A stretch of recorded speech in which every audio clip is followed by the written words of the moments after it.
I know they accuse me of arrogance, and perhaps of misanthropy, and perhaps of madness.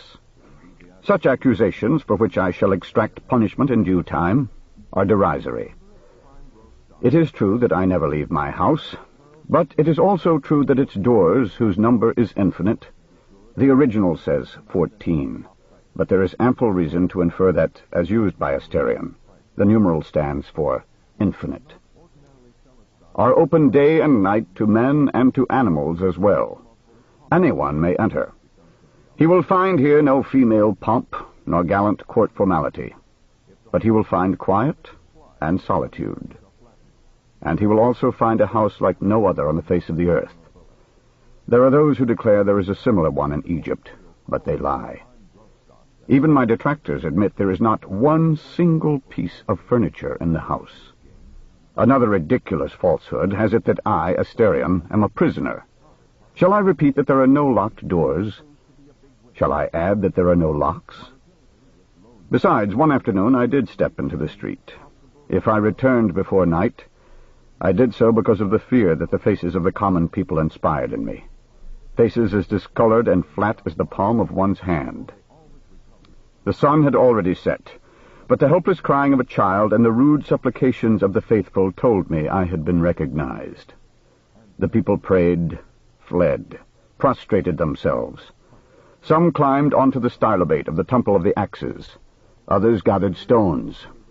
One of them, I believe, hid himself beneath the sea. Not for nothing was my mother a queen. I cannot be confused with the populace, though my modesty might so desire. The fact is that I am unique. I am not interested in what one man may transmit to other men. Like the philosopher, I think that nothing is communicable by the art of writing. Bothersome and trivial details have no place in my spirit, which is prepared for all that is vast and grand. I've never retained the difference between one letter and another. A certain generous impatience has not permitted that I learn to read, or sometimes I deplore this, for the nights and days are long. Of course I am not without distractions. Like the ram about to charge, I run through the stone galleries until I fall dizzy to the floor. I crouch in the shadow of a pool, or around a corner, and pretend I am being followed. There are roofs from which I let myself fall until I am bloody. At any time I can pretend to be asleep, with my eyes closed and my breathing heavy. Or sometimes I really sleep. Sometimes the color of day has changed when I open my eyes. But of all the games, I prefer the one about the other Asterion. I pretend that he comes to visit me and that I show him my house. With great obeisance, I say to him, "Now we shall return to the first intersection," or, "Now we shall come out into another courtyard," or, "I knew you would like the drain," or, "Now you will see a pool that was filled with sand," or, "You will soon see how the cellar branches out." Well, sometimes I make a mistake, and the two of us laugh heartily. Not only have I imagined these games, I have also meditated on the house. All the parts of the house are repeated many times. Any place is another place. There is no one pool, courtyard, drinking trough, manger. The mangers, drinking troughs, courtyards, pools are 14, infinite in number. The house is the same size as the world. Or rather, it is the world. However, by dint of exhausting the courtyards with pools and dusty gray stone galleries, I have reached the street and seen the Temple of the Axes and the sea. I didn't understand this until a night vision revealed to me that the seas and temples are also 14, infinite in number.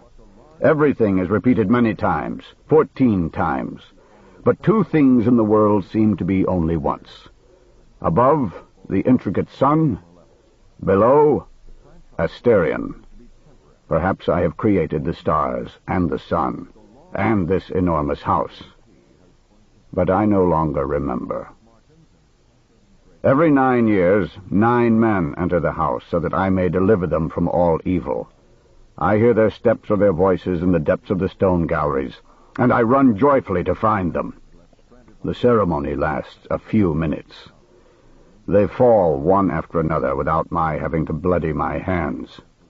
They remain where they fell, and their bodies help distinguish one gallery from another.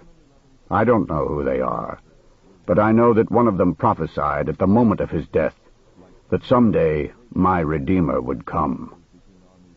Since then, my loneliness does not pain me, because I know my Redeemer lives, and he will finally rise above the dust. If my ear could capture all the sounds of the world, I should hear his steps. I hope he will take me to a place with fewer galleries and fewer doors. What will my Redeemer be like, I ask myself. Will he be a bull or a man? Will he perhaps be a bull with the face of a man? Or will he be like me? The morning sun reverberated from the bronze sword. There was no longer even a vestige of blood. "Would you believe it, Ariadne," said Theseus. "The Minotaur scarcely defended himself." For Marta Mosquera, Eastman.